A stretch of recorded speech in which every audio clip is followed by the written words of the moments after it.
Betty Namboze mu kaseera ng'abamu ku balina ennyonta y'enkyukakyuka abaga nti abavuganya oba mwali badde mwegatta bwegasi ne mubeera nga musobola okwogeza eddoboozi erimu mwe tulabe ebibiina bino ebiri mu kumerukawo kino tekigenda kukosa mitima gy'abo abaagala mubeere nga mwegatta mulwanira enkyukakyuka nga muli kitole.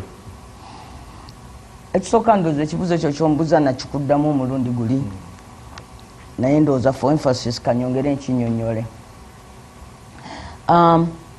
Bw'olaba ennaku zino waliwo ebibiina ebimu bingi nnyo ebyo biweza 27 naye nga tomanyi nakumanya gye byali registalingibwa nabaani ababiregistalinga. Nga bwegambye nti okola n'omulaba akola ki? Okola n'omulaba akola. Era kyova bagamba nti akalina abiri kyova otekwa okuba nga weebasaako limu eddala ne lisigala nga likola ki? Nga litunula. Nti Museveni alina ekigambo kye bayita demystification. Yajja akyogera nti agenda ku demystifying the gun. Olabanga abakulembeze ab'ennono kye babakoze. Abakulembeze ab'ennono mulimu obukulembeze obw'ennono obuliko ne following ddala ng'olabira ddala buno obukulembeze bwa nnono. Niwe obaawo n'obupaatiike n'obusanga nga buli awo bupaatiike. Emirundi egisinga obukulembeze bwe buti obukulemberwa n'ab'amagye nosanga nga bafande ali awo kolo teri naamunyegako nti afande lwaki wenyigidde mu bino bagenda bugenzi ne bamutikira ne bamukola ki ne bamuwa ne sente ngezo. Bwe twali tusoma enkozi eyo batusomesaako ku bulungi obuli mu radio stations ne TV stations okubeera nabyo nga bingi naye ne batugamba nti waliwo ne gye bayita ekyo democratic dictatorship.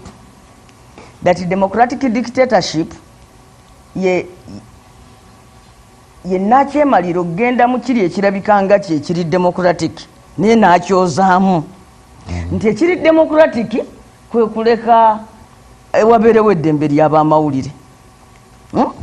Wabeerewo buli afuna ssente ng'asobola buli muntu ne gyeyongera emikutu. Naye under democratic dictatorship bakikwata ekyo ne bamakinga sure nti wakyali mukutu gumalako ggwanga. Era gwe olugira bwoti n'oteekayo omukutu oluyingira bwoti okuva nga zifuuka za district oyingira bwoti mu district nga radio oba station ng'eyingiramu endala nga zigirwanyisa bagenda basponsoringa everybody especially NRM cadres. Buli omu n'ateekayo akaleediyo kano koogera by'abasawo baganda kano koogera by'abaki kano kwegamba. At the end of the day tewali wantu naawa wosobola kugamba nti osobola okwogerera bannayuganda bonna ne bawulira. Eri political parties kifuuka ki nti bw'oba ogenda okuvuganya gavumenti eno kibeera too expensive ogenda nga weegula ku zirediyo ezimu zabala DC endala zabaki buli kintu ne bakyozaamu ne bakidemystifyinga ne bakisaanyaawo amakulu ne gakola ki. Lumu nakireeta ekirowoozo mu palamenti mbagamba bannange America erina radio stations butabala erina ne TV stations butabala naye waliwo gye bayita punch in time.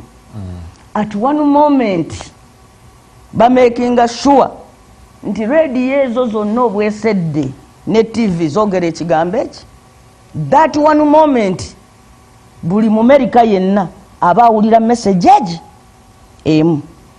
Nengamba bannange kati wano ndeeta amagezi gange ge najja enkozi tufunewo moment video zaffe we zisobola okuba nga zisobola okubeerako kuba abasajja bagamba Abamerika nti singa wajjawo ekiseera oba batujju batulumbye nga twetaaga okugamba Abamerika nti bannange buli muntu waali kola bwoti naye nga ono awulira muziki oli awulira ki ne bateekawo system eyo.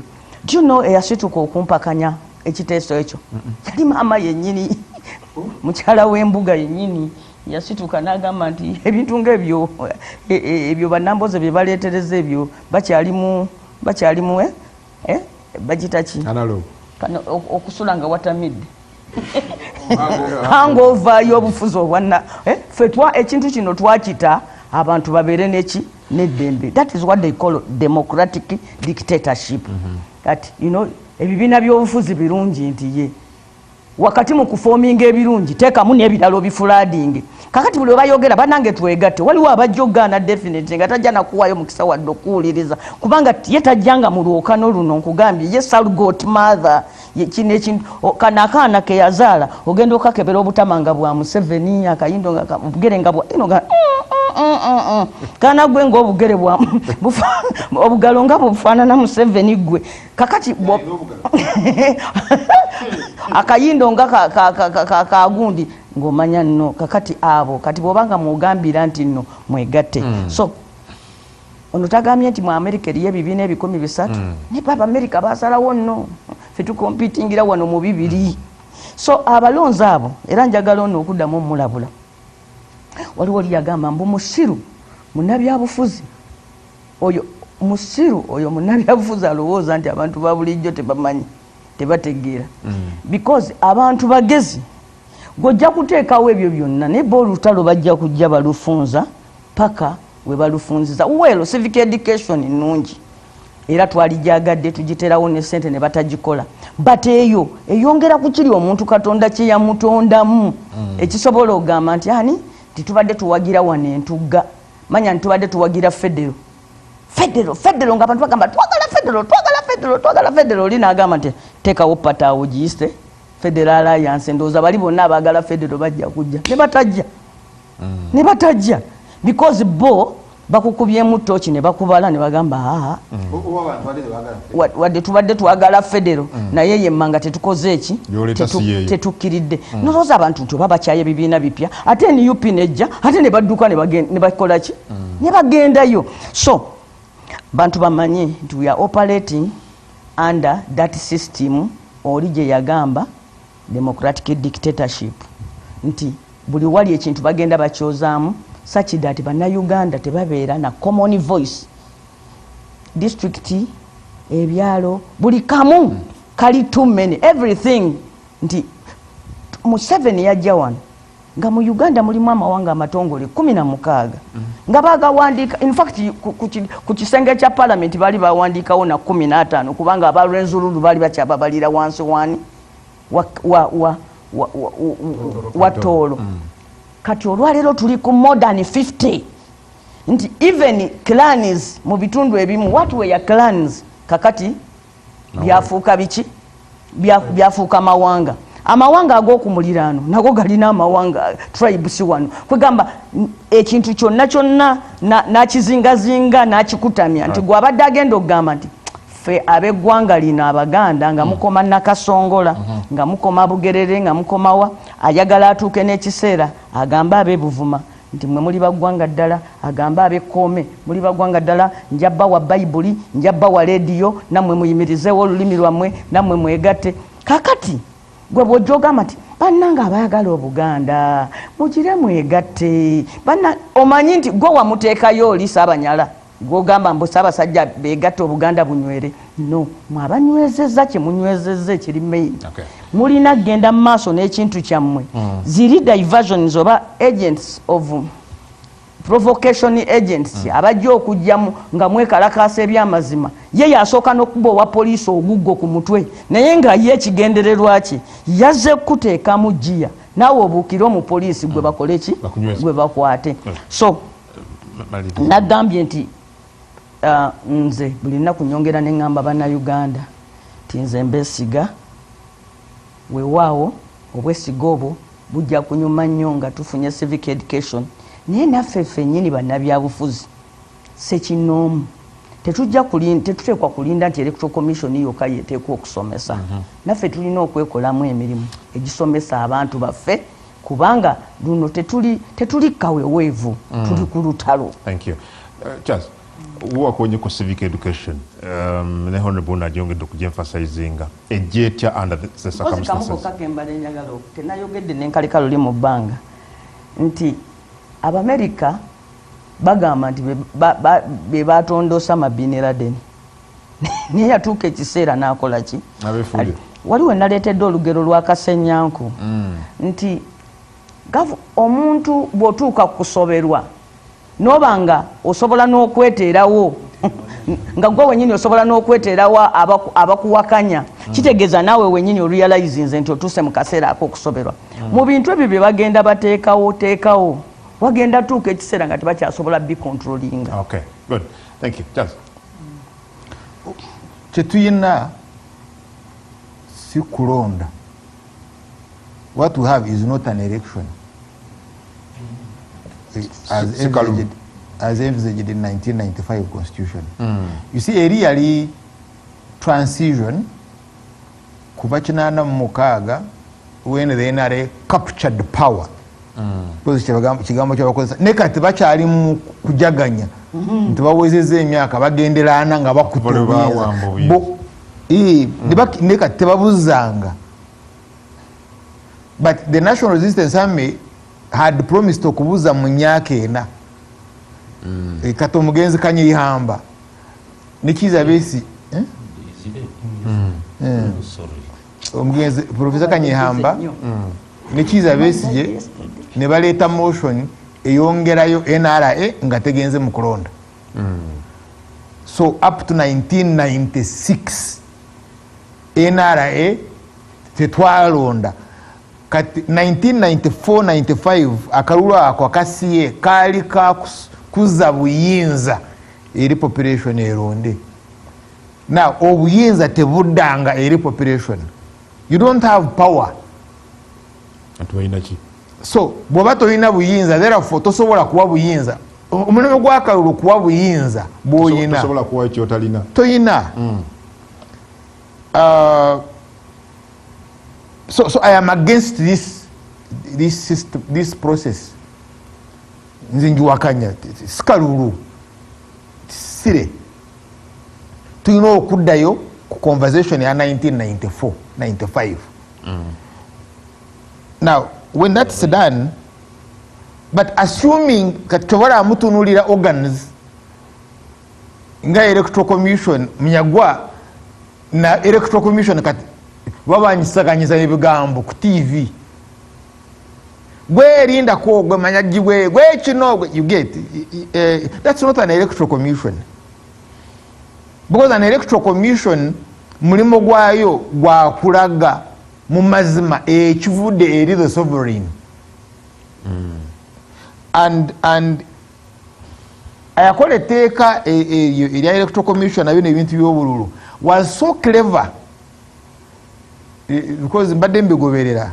I've been behind the scenes there nga mbiraba ekimu bakireka naye nti kino bajja kukikozesa mu biseera ebirijja. Kakati tugamba bw'ogenda mu electoral commission to stand for president,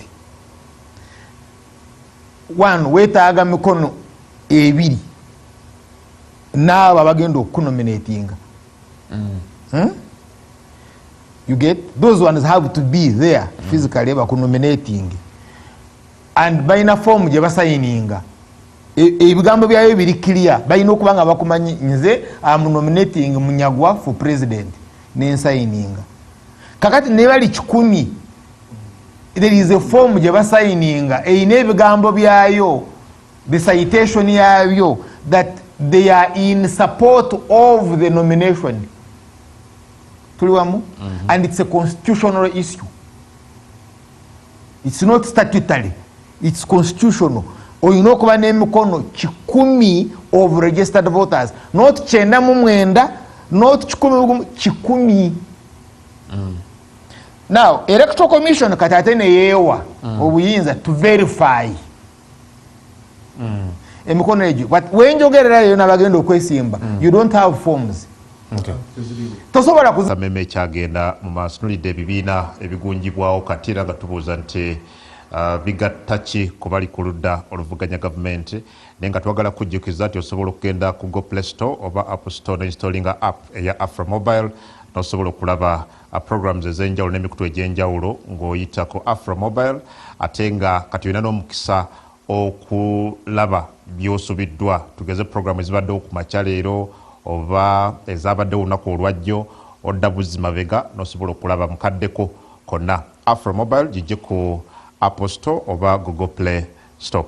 Well, bwana Romushana badde otandika okunyonyola.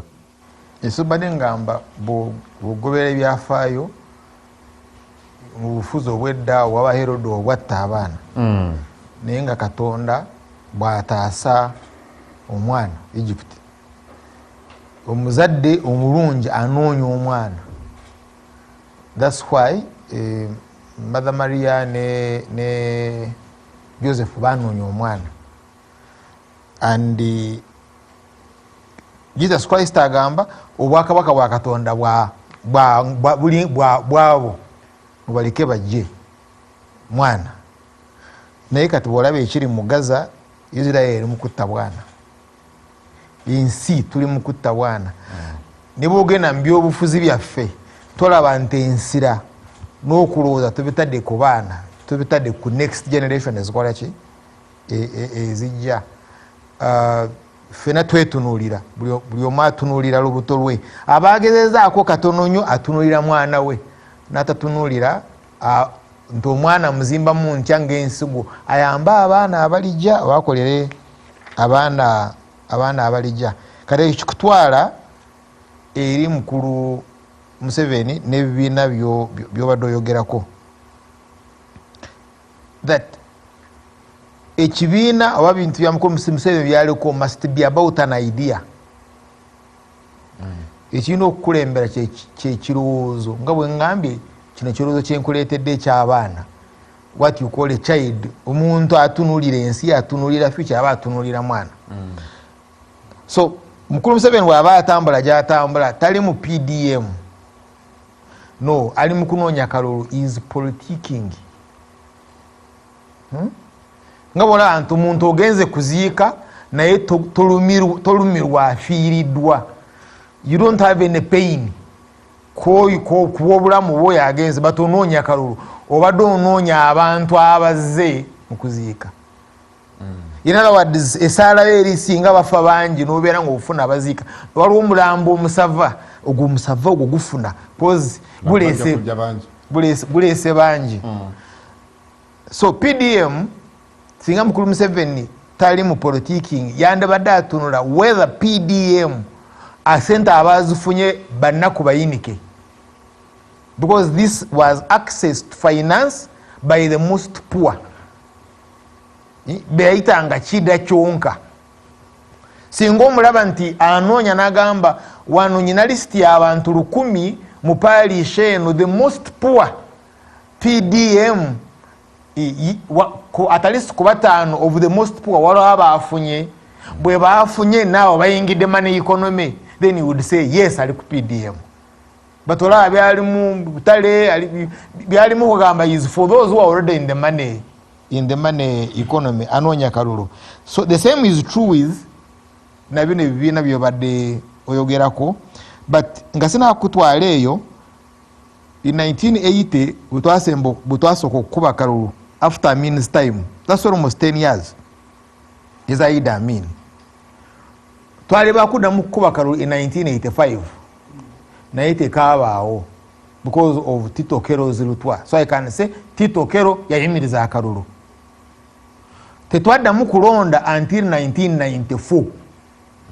That's when we had a general election in Yakola Constituent Assembly.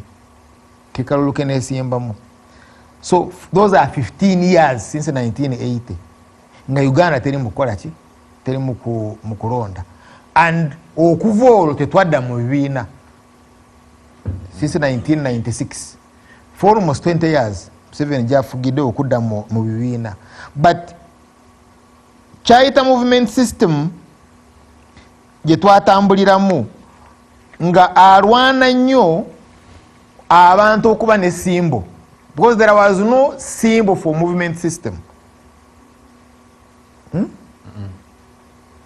It's individual merit. But ye ng'agamba bwe muba mulonda oyo ow'ekikofiire, omugurusi ow'ekikofiiri kyeyakozesa ewaffe, because n'abantu baali tebamanyi na kulonda. They were using thumbprint nga bategeeramu katono bakozesa tiki. but abangi ekinkumu naye nga nekinkumu ng'abantu bano balonda banaabalondera. You get kati ye mukulu Museveni abantu tebajja nekifaananyi kye because his posters zaali everywhere nga teziinaako na ibikolite embalabe pimple. They were so clean, very beautiful. Naye nga ziri everywhere but si nga takimatira ng'amanyi nti abantu tebajja kutegeera ki face ye but kakozesa enkofiire ogwomugulusi wakikofiire. Now bwebuyingira ebibiina nanya simbo ky'omuntu enamwanguyira okutegeera tati si buli omu ajja kutegeera baasi.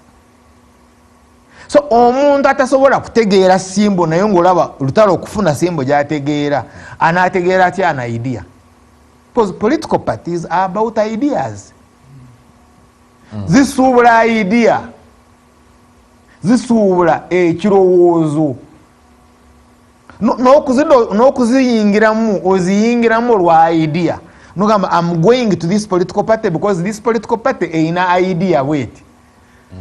Kati waliwo Republicans they don't want state a lot of state involvement.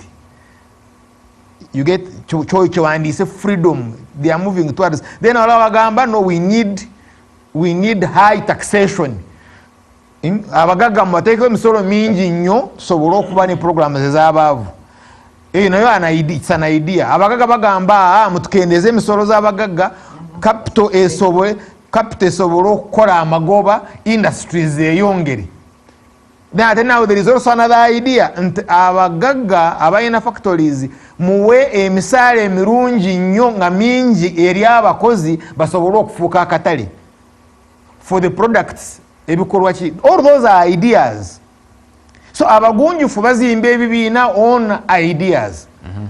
You get to know the Conservatives of Britain kino kye bayimirirako. The Labour Party in Britain kino kyekoze ki kino kyeyimiriddeko. Then there are also those that are emerging on nationalism. Zigamba bagwira mutuviire zigamba temujja tezagala immigrants abantu abasenga. All those are ideas. But omuntu atalina capacity okulonda olaba munyago babonabona n'ensaniya nalayo bampuga banoonya emiyembe. You get so if you are still struggling with a symbol, how will you trade an idea? So mu mind z'abantu temuli bibiina because they don't know them. Kati kino nekikuwa ensonga bbiri where that man is a disaster. Gobadde oyogera naye omwogezi w'akakiiko by'okulonda. Yes, he's a disaster. Why? Because balina okukola two things, one civic education and voter education.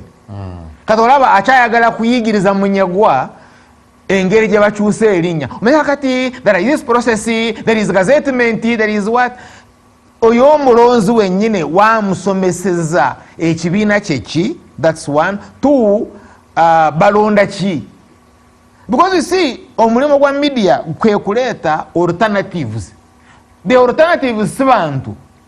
Si banamboze balwa omushana bakeija. No. The alternatives are the ideas ze bayina. Neba ideas z'abantu. You see, kyengamba kano kyabuze manyi neetaaga myaka 15 okunyola n'okitegeera.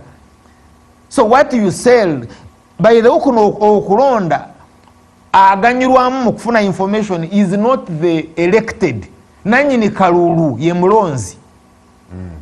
Sigamba nanyini kalulu sigo bawada kalulu mu nkumiro bululu bwange no bakuuma kalulu k'omulonzi because but omulonzi bw'aba agenda kusalawo omulimu gwa media kumuleetera alternatives. The alternatives are the ideas. You get ideas abankiyite ntya ebirowoozo but on a problem. So you define a problem. Chola Museveni agayagamba manyi kakati sente entono therefore tukole prioritization. Tubeko bye tujjamu tubiteeko ensera oba infrastructure enguudo oba kino because there is little money. Katone bye abivaako ga sente nyina I now have man hakati mumukole ekibiina mbawe mumukole ekibiina because he now went for politicking. Tachali leader of ideas.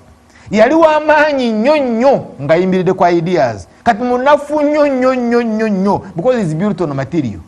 Okay. Now So there you don't have parties. Actually mbadde mpuliriza Putin mwe atuse n'agamba nze nali ndowooza ebizibu bya Russia, USSR ne America or West, it was on ideology. Kati nkitegedde tekyali ideology, it is interests.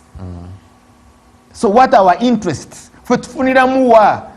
That's why Mnyagwa is saying tunolusania ffena tuliire wamu. It's all about eating.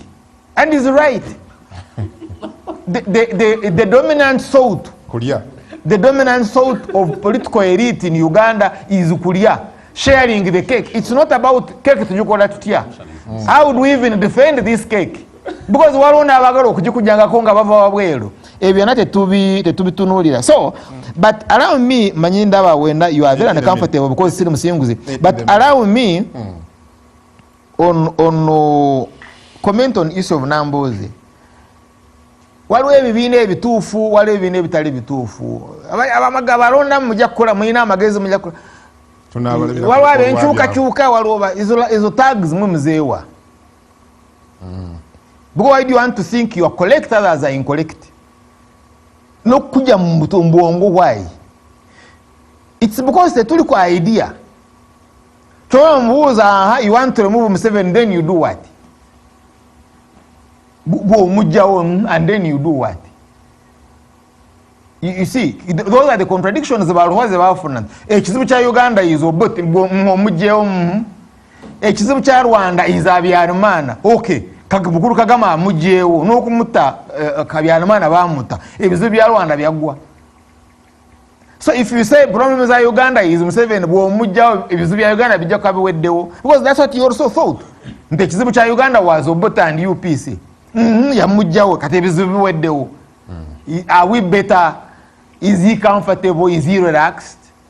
So it's the definition of the problem. But if you are talking about an occupation, which I believe Uganda is occupied, then you need a united political front. Right? You need a united political front. And the united political front tebagiteesaako. Vietnam okubeera omu yejjeko America tebirimu kuteesa. Nobody is going to come and beg you, let's take this line. Because mwena mukanya on the most minimum, recovery of sovereignty and the recovery of the economy. Those are the most minimum. Mwedize obuyinza, mwedize sovereignty, bwemala okwedeza sovereignty because muvudde mu lutalo, the economy recovers. Kati kwewe tetawali kuteesa, you deviate, you are an enemy, you're killed. So bwabanga toyina capacity, imposing and that idea kwekola omu, then you don't even need to begin looking into the others. Thank you. Harold, yingira mwana ombuli ekyolowooza gwe omukubakulembeze mu kibiina ekijja ekya PFF. Neyanza nnyo neyanzeege njja kutwala mukisa guno okulamusa abasajja n'abazaana ba Kabaka bwe tukola obuwambe bwa kuno naddala mu PFF. Enkya tugenda kugula ofiisi ya PFF ewakiso ekirinnya kira, ate njagala n'okulamusa mikwano gyange mwenna ab'Nansana munisipaali kitugenda okufuuka eddoboozi.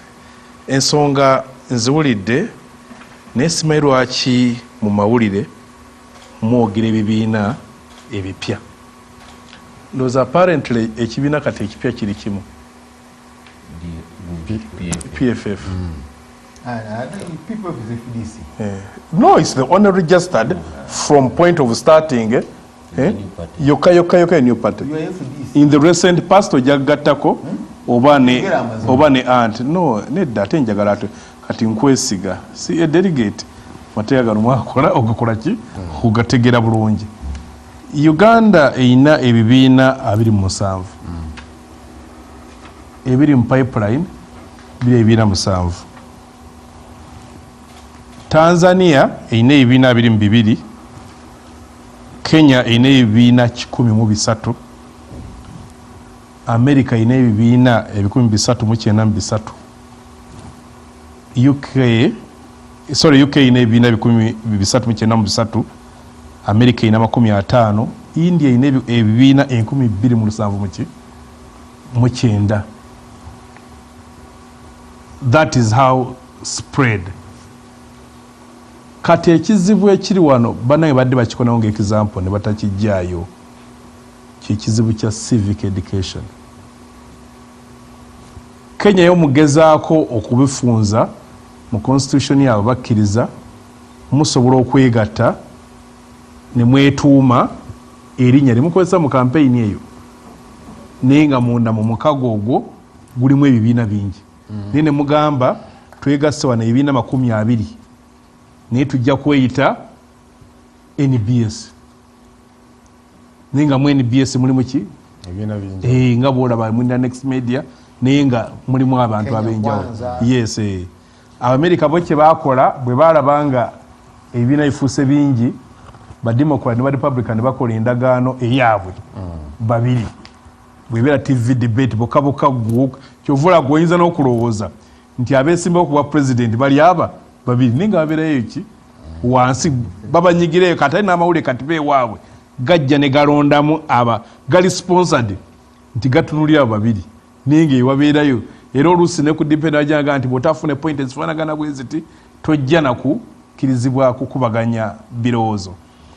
Nze ndowooza kuba bw'otunye ebibiina 27 ebiri mu ggwanga naddala ebirala nga biri eyo bise kuba there was a time ng'okujjasanga ekibiina kyali kyangu wali osobola okutuula wansi n'owandiika amannya waliwo yaŋŋamba omu yawandika ekibiina ky'ebifuzi nga nti natuula wansi kompyuta yange ne mmanyamba ab'etteeso babyala neki ti amannya gaabwe bwegati n'aganoonya agattako bugasiga ddiini n'amanya nti bwe ngenda Zaire gindi bwe ngenda Masaka babeera bwe bati najjuza n'owaayo. Kakati wano right ya association ne bagituga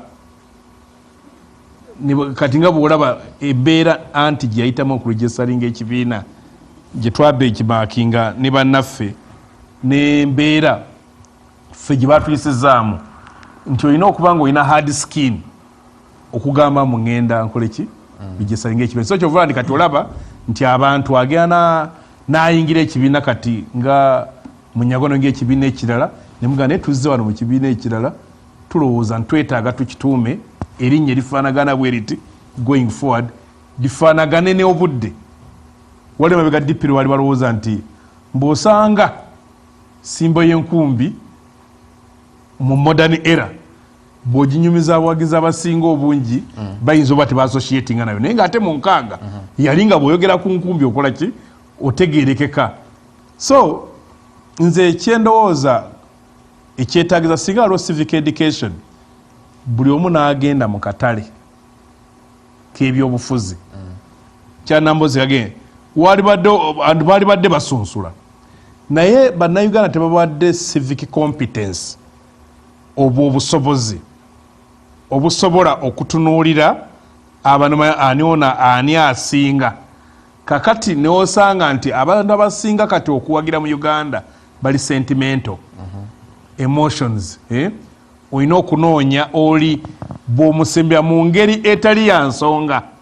Bw'osanga obbiwo n'omugamba nti obbi twasoma ffenna egindi bw'osanga gwe mwava nekalakamu n'okwogera bw'osanga kati nga ffe abalina abalongo n'osanga omulongo nti nze mba kitaawo kakati oli n'anoonya enso bw'osanga weddiini yo n'omugamba munnange omanyi tuli ba ddiini ki ye kati n'osanga the real issues. Nali njogera ne mukyala Birete Dr. Birete Sarah Birete yawandikira iseeyo ng'agisaba olukusa mu 2021 nga kalu kamaze okuggwa mbunyina ne bannange batukirira tugenda tutambula mu Uganda nga tusomesa abantu obuvunaanyizibwa bwabwe obuvunaanyizibwa bwa gavumenti n'abakulembeze tebaddamu kubaddamu wadde okubaddamu ebbaluwa ya layini emu. Essimu baafuna ya ISO nga yebabuuza lwaki baagala okusomesa abantu baleete proposal bagitunuulire mukyala Birete n'agaana okugitwalayo.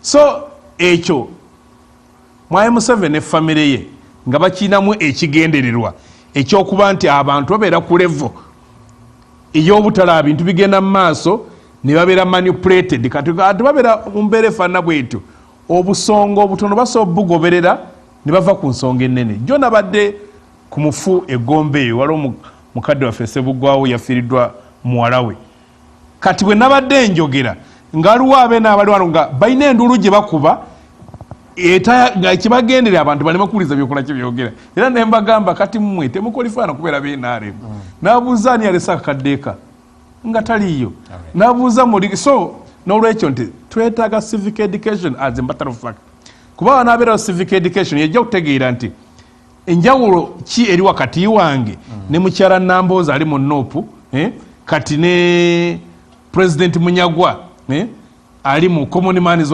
Party n'ali mu DP n'awala kati omuntu afune ekibiina kye yeegattako olw'ensonga naye kati kyogenda okulaba nti mu Uganda twagenda kubeera ebibiina by'obufuzi naye olabe nga ate abantu abatunyanga individual merit nti oli bw'aba awulidde akwagadde nga bwatu bwagenda okuwa ki akalulu kakati nti you must have an intense campaign oba n'abantu nti asobole okukwawula naye kati azovunaawo nga bwentunuulira amazzi bwe gali nti omuntu agenda kubeera nga ggwe nti nga kubanga kati nga olwaleero lwomusana agambye Mwai Museveni abadde akuba campaign agenda kumala wiiki namba ng'ali mu Kampala aze yeetooloola kati mwabalala abawadde obudde butono ate bwendowooza ayinza okukola amaliza campaign okuteekawo ate ekintu ekyongera okubukoza olabe nti okugenda okwogera n'abantu okwawula mu enjawulo y'ono yaani ani gwe tufunamu nga kinga abantu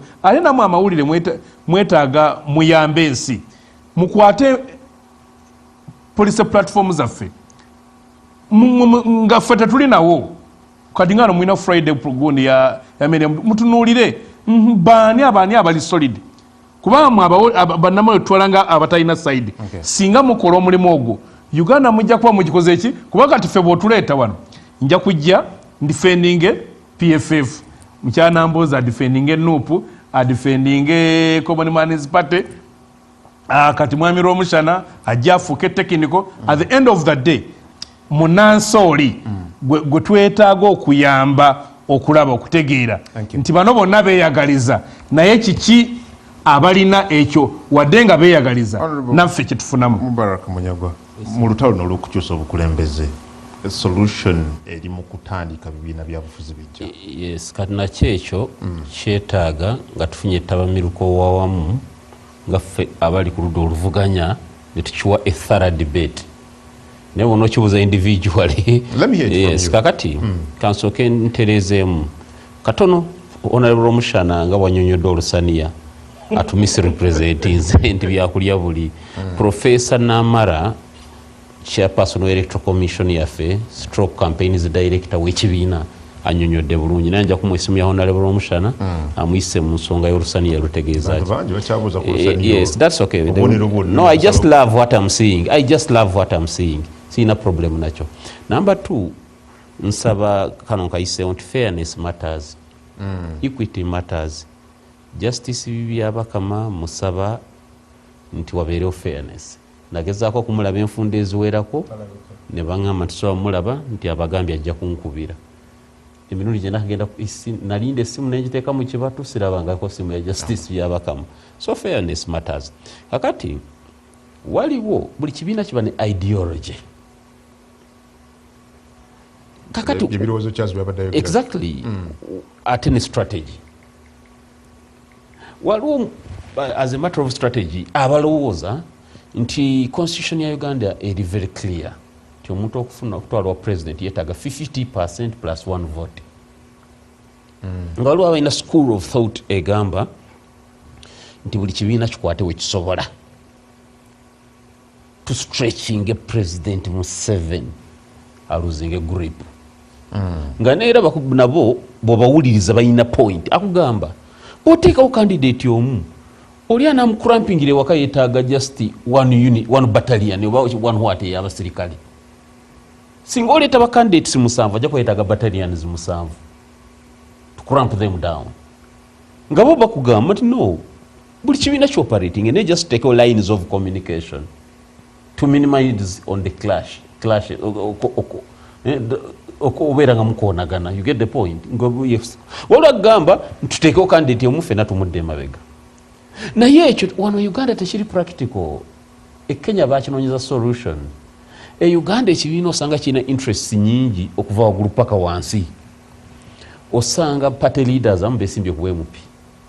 Kati ebibiina byagala okugatta ebibiri nga walimu ayagala obwa president wali ayagala obwa president. Oba wakagattula ebya president wali ayagala obwa MP nona ayagala obwa MP. Wali ayagala obwa chairman local government position wali ajagala. Ate nga oyina kankunyonyole olwaleero ennaku z'omwezi 15 enkya ye deadline yabagenda okwesimba ku MP okutwala empapula zaabwe ku electoral commission ez'obuyigiriza. Abayina empapula ezitawera. Nkubuli agenda okyetegerese ku region. You need the verification from UNEB. No.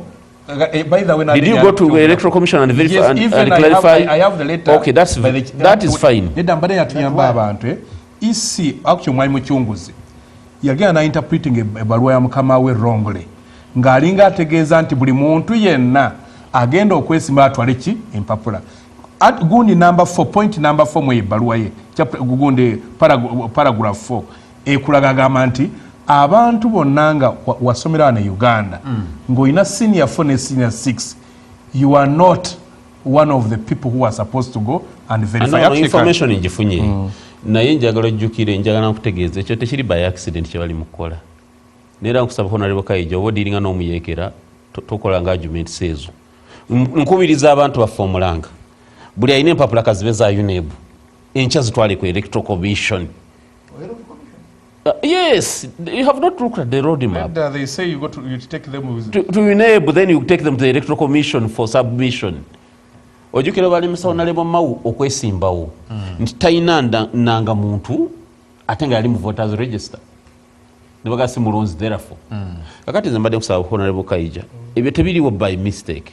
Mbadde nkusaba gwe sindika abakandidates obayiwe ku electoral commission kubanga bano abasajja bo buli dakika bafunako beekwasa. Ojja kutwala candidate omulungi bakugambe empapula zo nga tewazireeta mu budde for verifying. So as I conclude, we as the Common Man's Party, we believe that is our name because the delegates conference decided. That's number one. Number two, we are not aggressors into the kulwanyisa bannaffe. Naye tekitegeeza nti tuli batiitiizi. Yes. Yo oli anajja nga ye omulimo gwe kuba Common Man's Party naffe tujja mwanukula. Naye oli anajja nga ali kununula bannayuganda wish tujja mujoyini tujja kulaba